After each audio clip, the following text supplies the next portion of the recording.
बड़े बड़े प्लेयर्स हो गए रिलीज। आज इस वीडियो में बताएंगे 10 बड़े ऐसे खिलाड़ियों के नाम जिन्हें नहीं मिला रिटेंशन और साथ ही बताएंगे इसके पीछे का कारण। नमस्कार दोस्तों, मैं यश तिवारी, आप देख रहे हैं क्रिकेट फटाफट का स्पेशल 1356वां एपिसोड। आज 1 नवंबर की तारीख है और रोज की तरह आज भी आईपीएल पर बात करेंगे। नीलामी करीब है, एंड तक वीडियो को देखिए, लाइक और शेयर जरूर कीजिए और चैनल को सब्सक्राइब नहीं किया भाई तो सब्सक्राइब का बटन नीचे फटाफट कर दो, बेल आइकन दबा दो। पहला बड़ा नाम इस लिस्ट में आता है राजस्थान रॉयल्स के धुआंधार ओपनर इंग्लैंड के जॉस बटलर। जी हां, जॉस बटलर ऑक्शन में जा रहे हैं और हैरानी की बात यह है कि राजस्थान रॉयल्स की टीम ने इतना रिस्की कदम उठाया है कि इनके पास एक भी आरटीएम कार्ड नहीं है नीलामी में इन्हें लेने के लिए। मतलब जॉस बटलर की अब नई टीम मिलना पक्का हो चुका है, क्योंकि राजस्थान रॉयल्स के पास मात्र 41 करोड़ रुपए का बैलेंस पड़ से ऑक्शन में। तो राजस्थान रॉयल्स की टीम चाहकर भी अब बटलर को, जिनकी कीमत अराउंड 15 करोड़ के आसपास ऑक्शन में हो सकती है, नहीं ले पाएगी। तो नई टीम मिलेगी जॉस बटलर को। लेकिन रीजन क्या था यार? देखो, अगर आप राजस्थान रॉयल्स को उठाकर देखोगे ना, और जब से राहुल द्रविड़ आए तो इनका जो मेन फोकस था वो था इंडियन प्लेयर्स। दैट्स व्हाई इन्होंने ये जो 6 खिलाड़ी रिटेन किए सारे के सारे इंडियन करें। मोस्टली इनका जो फोकस था वो इंडियंस को लेने का था। हालांकि हेटमायर एक विदेशी खिलाड़ी है इसमें,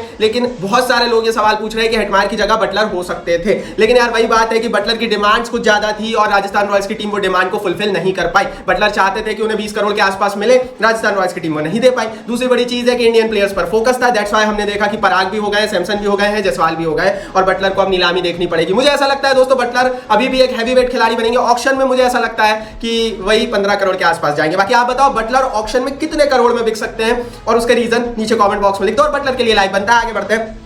दूसरा बड़ा नाम दोस्तों इस लिस्ट में है दिल्ली के ऋषभ पंत का। जी हां, ऋषभ पंत ऑक्शन में जाएंगे। हालांकि 3 महीने पहले हमने इंस्टाग्राम पर रील बनाकर हमारे यूट्यूब चैनल पर भी बोल दिया था कि ऋषभ पंत के लिए रिटेन होना थोड़ा सा मुश्किल है। बाद में जरूर दिल्ली के मालिकों का, पार्थ जिंदल का बयान आया कि नहीं भैया हमारी फर्स्ट रिटेंशन तो ऋषभ पंत रहने वाली है, लेकिन नहीं हुए इवेंचुअली। क्योंकि भाई देखो, सीधी कहानी है, ऋषभ पंत की 2 बड़ी डिमांड थी, जिसमें से जो सबसे बड़ी डिमांड थी वो पैसों को लेकर थी। दूसरी बड़ी डिमांड ये थी कि उन्हें कप्तान के रूप में स्थापित किया जाए और हर साल कैप्टेंसी रिन्यूअल रिफ्यूजल ना किया जाए और उन्हें प्रोजेक्ट कर दिया जाए कि भैया आने वाले 5 साल के लिए हमारा कप्तान कुछ भी हो ऋषभ पंत रहेगा। तो दिल्ली ये मानने को तैयार नहीं था। दिल्ली बोल रहा था कि भैया कप्तानी का मोर्चा हो चाहे पैसों की बात हो, हम आपकी डिमांड नहीं मानेंगे। कुछ सोर्सेस तो ये भी बोल रहे हैं कि भैया दिल्ली के अलावा चेन्नई और आरसीबी की टीम भी संपर्क में है ऋषभ पंत के। मैंने भी आपको बताया था 3 महीने पहले हमारे इंस्टाग्राम पेज यश.mcp पर रील बनाकर, 2 महीने पुरानी रील है, दैट चेन्नई बहुत इंटरेस्टेड है। अभी कुछ दिन पहले, 10 दिन 7 दिन पहले हमने बताया था कि आरसीबी भी इंटरेस्टेड है। तो जाहिर है कि ऋषभ पंत को अब ऐसी टीम मिल सकती है जिसमें शायद उन्हें वो कैप्टेंसी का सीधा रोल मिले, एक लेगेसी टीम मिले और पैसा उतना मिले। दैट्स व्हाई वो गए होंगे ऑक्शन में। शायद वो आरसीबी हो, शायद वो चेन्नई भी हो सकती है। चेन्नई बहुत पैसा लगा सकती है। चेन्नई के पास राइट नाउ अगर मैं बात करूं 55 करोड़ रुपए का पर्स है, तो 15 करोड़ तक वो लगा सकते हैं इनके ऊपर। एंड दैट्स व्हाई दोस्तों ऋषभ पंत ऑक्शन में दिखेंगे। कितने में किस टीम में जाएंगे आप बताओ कमेंट बॉक्स में। पंत के लिए लाइक करो। आगे बढ़ते हैं।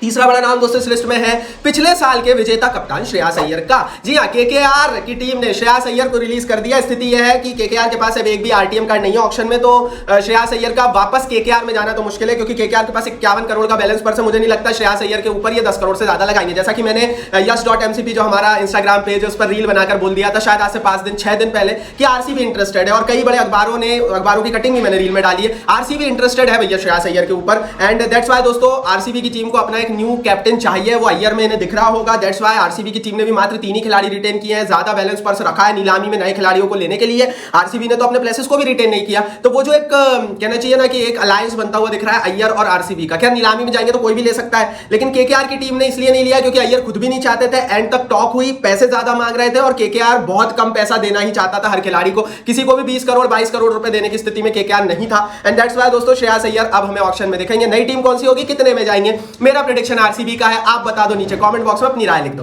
आगे बढ़ते हैं दोस्तों। केकेआर और श्रेयस अय्यर के बाद अब बात कर लेते हैं भैया आरसीबी के मोहम्मद सिराज की। सबकी उम्मीद थी कि मोहम्मद सिराज तो रिटेन होंगे ही, क्योंकि अगर आप लास्ट 3 साल आरसीबी का उठाकर देखेंगे तो इनकी गेंदबाजी में मात्र एक धुरी रहा, वो मोहम्मद सिराज रहे, क्योंकि उसके अलावा कुछ रहा नहीं है। लेकिन शॉकिंगली आरसीबी की टीम ने उन्हें रिलीज कर दिया, ऑक्शन में भेज दिया। अब कुछ सोर्सेस ये बोल रहे हैं कि भैया मोहम्मद सिराज ज्यादा पैसे डिमांड कर रहे थे। कुछ सोर्सेस ये बोल रहे हैं कि आरसीबी की टीम फ्यूचर की तरफ देख रही है। मेरे हिसाब से अगर ज्यादा पैसे डिमांड कर भी रहे थे तो इन्हें ले लेना था मोहम्मद सिराज को। लेकिन अगर आरसीबी मोहम्मद सिराज को भी 20 करोड़ रुपए दे देती तो आरसीबी के पास फिर नीलामी में लगभग 60 करोड़ रुपए ही बचते। और ऐसी स्थिति में आरसीबी जो अपने आप को रीबिल्ड करना चाहती है वो अच्छे से रीबिल्ड नहीं कर पाती। तो महंगे खिलाड़ियों को ज्यादा ना पैसा देने के लिए शायद आरसीबी ने कदम उठाया होगा। अब सिराज रिलीज तो हो गए हैं, लेकिन आरटीएम कार्ड है आरसीबी के पास। हो सकता है कि आरसीबी ने कहा हो कि अगर आप 10 करोड़ से नीचे रहे तो हम आप पर आरटीएम डाल देंगे, नहीं रहे तो भैया टीम है 10 है, कोई भी ले लेगा। बात बताओ आप दोस्तों, कहां जा सकते हैं हमारे मोहम्मद सिराज? अपनी राय और उनकी नई टीम और इनकी नई कीमत नीचे कमेंट बॉक्स में लिख दो। और सिराज के लिए लाइक नहीं किया है तो कर दो। देखो यार, कमेंट बॉक्स यूट्यूब ने आपके लिए दिया है, देखते हैं किसकी प्रिडिक्शन सटीक बैठी किस खिलाड़ी को लेकर, कमेंट बॉक्स से नीचे फटाफट लिखते जाओ। आगे बढ़ते हैं। पांचवा बड़ा नाम इस लिस्ट में है केएल राहुल का। एक्सपेक्टेड था, लगातार 4 महीनों से मैं बोल रहा था कि अब वो जो अलायंस है ना केएल राहुल और लखनऊ का, वो नहीं रहने वाला, और वैसे ही हुआ। हालांकि लगभग 2 महीने पहले जब वो आईपीएल गवर्निंग काउंसिल की बैठक हुई थी, उसके बाद संजीव गोयनका ने केएल राहुल से मुलाकात की थी और उस समय कंफर्म हो गया था कि नहीं भैया केएल राहुल रहेंगे, KL Rahul is a family, Sanjeev Goenka ने बोल दिया था।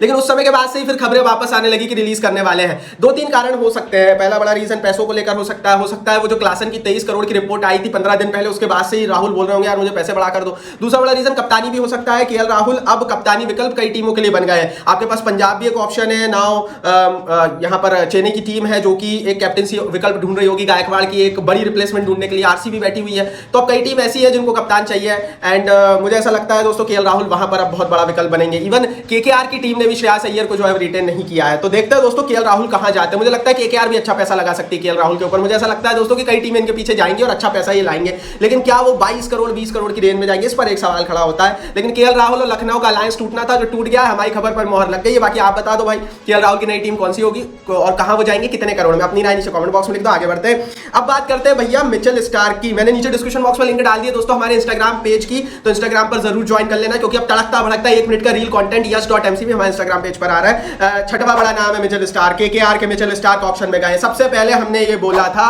कि मिचेल स्टार्क अब केकेआर के साथ नहीं रहेंगे, और ये बात मैंने कह दी थी आईपीएल खत्म होने के तुरंत बाद। अगर आप वीडियोस को फॉलो करते होंगे तो आपको पता होगा, it is clear now Mitchell Starc option में जा रहे हैं। केकेआर के पास कोई आरटीएम कार्ड है भी नहीं, मतलब साफ है स्टार्की की नई टीम अब हमें साफ साफ दिख रही है। कौन सी नई टीम होगी ये तो आप बताएंगे, लेकिन छोड़ा क्यों, रीजन क्या था? देखो यार, ये रीजन भी मैं आपको 4 महीने से बता रहा हूं। रीजन क्लियर है, मिचेल स्टार्क कम पैसों में तैयार नहीं है। मिचेल स्टार्क को पिछले साल 25 करोड़ रुपए मिले थे, तो स्टार्की का कहना यही है कि भैया मुझे 25 नहीं तो 20 दो। केकेआर की टीम 12 13 14 करोड़ से ऊपर देने को रेडी नहीं है। किसी भी प्लेयर के ऊपर ये इतना भारी पैसा लगाने के लिए रेडी नहीं है केकेआर वाले। एंड केकेआर ने क्लियर कट रखा है कि भैया उन्हें वो 20 करोड़ 22 करोड़ के मार्क में 2-3 खिलाड़ी ऐसे चाहिए ही नहीं है जो दूसरी टीमें एक्सपेक्ट कर रही हैं।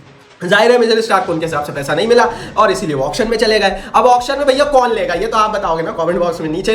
भाई कमेंट बॉक्स में अपनी राय लिख दो। क्या आरसीबी लेने वाली है स्टार्की को? एक टाइम पे तो ये आरसीबी में ही खेलते थे। आरसीबी के पास बैलेंस पर्स भी बहुत है। बैलेंस पर्स तो पंजाब के पास भी बहुत है भाई। पंजाब ने तो सबसे बड़ा बोरा है, मतलब राजस्थान रॉयल्स से 3 गुना, लगभग 3 गुना बैलेंस पर्स पंजाब के पास है 110 करोड़ रुपए का। क्या स्टार्क पंजाब में जा रहे हैं? अपनी राय कमेंट बॉक्स में लिखो। इनकी नई कीमत क्या होगी ये भी बताओ, और स्टार्क के लिए लाइक तो बनता है। आगे बढ़ते हैं दोस्तों। मिचेल स्टार्क के बाद 7वां बड़ा नाम इस लिस्ट में है ग्लेन मैक्सवेल का। आरसीबी के ग्लेन मैक्सवेल ऑक्शन में जा रहे हैं। हालांकि लगभग 3 महीने पहले 2 महीने पहले मुझे याद नहीं होगा, लेकिन इतना क्लियर है कि मैंने आपको खबर बताई थी क्रिकेट फटाफट पर एपिसोड में कि भैया ग्लेन मैक्सवेल अनफॉलो कर दिया आरसीबी को। सो इट इज क्लियर कि भैया आरसीबी और इनका अलायंस टूट गया है। रीजन बहुत है। पहली बड़ी चीज कि अब बहुत लंबा समय हो गया है मैक्सी को आईपीएल खेलते हुए, लेकिन प्रदर्शन की अगर आप बात करेंगे तो वहां पर बहुत डल है। बहुत बिलो द एवरेज प्रदर्शन है ग्लेन मैक्सवेल जिस कीमत पर खेलते हैं। दूसरी बड़ी चीज कि ग्लेन मैक्सवेल, अगर आप इंटरनेशनल क्रिकेट उठाते हो तो ग्लेन मैक्सवेल का अलग रूप देखते हो आप, और जब आईपीएल में आते हैं तो अलग रूप रहता है। तो इसका मतलब क्लियर है कि भैया इंटरनेशनल क्रिकेट में जो सीरियसनेस है वो आईपीएल में उनकी नहीं दिख रही है। ये आरसीबी को पता है कि वो आरसीबी और आईपीएल को इतना सीरियसली नहीं रहते, क्योंकि हमने तो वो ग्लेन मैक्सवेल देखा है जो अफगानिस्तान के खिलाफ हारे हुए मैच को 2023 के ओडीआई वर्ल्ड कप में जिताकर अकेला रह गया था, अकेला सिंगल हैंडेडली। तो जाहिर है कि मैक्सवेल को लेकर आरसीबी के कई रीजंस हैं। अब नई टीम क्या होगी, कीमत मुझे बहुत ज्यादा इनकी एक्सपेक्ट लग नहीं रही है। 3-4-5 करोड़ से ऊपर ये बिकेंगे नहीं। आप बताओ कितने करोड़ में कौन सी नई टीम में मैक्सी जा रहा है? अपनी राय नीचे कमेंट बॉक्स में फटाफट लिख दो। आगे बढ़ते भैया। ग्लेन मैक्सवेल के बाद 8वां बड़ा नाम इस लिस्ट में आरसीबी के फाफ डू प्लेसिस का है। ये खबर भी हमने सबसे पहले आपको बताई थी कि भैया आरसीबी के फाफ डू प्लेसिस ऑक्शन में जा रहे हैं और अलायंस इनका टूटने वाला है। हालांकि शुरुआत में आरसीबी का फोकस था कि इन्हें रिटेन किया जाए, लेकिन जब से ये रिटेंशन के स्लैब आए जिसमें आपका थर्ड रिटेंशन 11 करोड़ का था, आरसीबी 11 करोड़ नहीं देना चाहती थी फाफ डू प्लेसिस को, और 40 साल के हो गए तो कप्तानी का एक बहुत बड़ा इशूज है। हमें पता है कि अब यहां से फाफ डू प्लेसिस कप्तानी की अगर हम बात करें तो बहुत लंबा करियर नहीं चला पाएंगे। 40 ईयर्स के होने के बाद आरसीबी को टेंशन ये है कि चलो प्लेसिस रेडी है लेकिन कभी भी मना कर सकते हैं, और जब भी मना करेंगे अगले ही पल आरसीबी टेंशन में जाएगी नया कप्तान कौन होगा। यहां से मुझे ऐसा लगता है आरसीबी अगर ऑक्शन में नया कप्तान नहीं भी ढूंढ पाई, अगर प्लेसिस मान लो थोड़े महंगे हो गए, आरसीबी इन पर आरटीएम कार्ड का इस्तेमाल नहीं कर पाई, तो ऐसी स्थिति में कम से कम आपके पास विराट कोहली है तो जिसको आप कप्तान बना सकते हो, जो कि प्रूवन कैप्टन है, बड़े कप्तान है, महान कप्तानों में से एक है। तो जाहिर है मुझे ऐसा लगता है प्लेसिस का जाना तय वहीं हो गया था जहां उनकी एज हो गई थी। बाकी इस पर आप अपनी राय बताओ, उनकी नई टीम कितने करोड़ में कहां ये जाएंगे, इस पर आप लिख दो कमेंट बॉक्स में अपनी राय।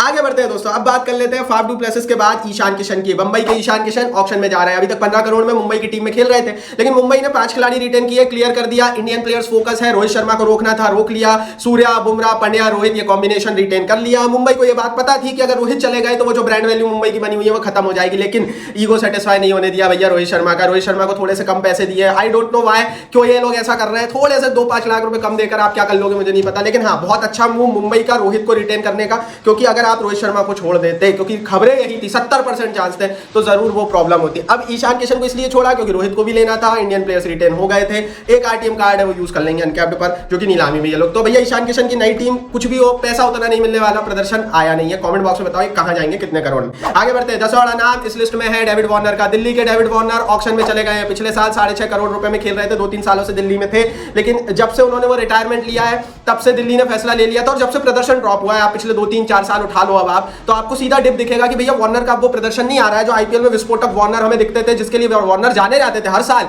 वो वार्नर अब नहीं बचा है। एंड दैट्स व्हाई दिल्ली ने छोड़ा है, क्योंकि दिल्ली अब अपने आप को रिबिल्ड करने की कोशिश करेगी। जैसा कि मैंने कहा, दिल्ली के पास 73 करोड़ रुपए का बैलेंस पर्स है। ऋषभ पंत को भी दिल्ली ने रिटेन नहीं किया है, तो दिल्ली के पास अच्छा पर्स है जिसका इस्तेमाल अब दिल्ली करेगी। और दैट्स व्हाई इन्हें ओपनर भी चाहिए दिल्ली को, शायद बटलर को लेकर ही आए। इन्हें एक इंडियन खिलाड़ी भी चाहिए, इन्हें कप्तान भी चाहिए, शायद इनकी नजर केएल राहुल पर हो, शायद श्रेयस अय्यर पर हो वापस। तो दिल्ली अब बहुत कुछ करती हुई आपको दिखेगी, और दैट्स व्हाई वार्नर का जाना था। इनकी नई टीम बता दो आप कमेंट बॉक्स में। ये थे भैया सारे 10 बड़े खिलाड़ी जो कि रिटेन नहीं हुए हैं। इनका रीजन मैंने आपको बताया। अब ये सब प्लेयर्स कहां जाएंगे कितने करोड़ में, ये आप बताओगे भैया कमेंट बॉक्स में। वीडियो को लाइक और शेयर कर दो, और चैनल को सब्सक्राइब नहीं किया तो सब्सक्राइब का बटन नीचे हिट कर दो, बेल आइकन दबाओ।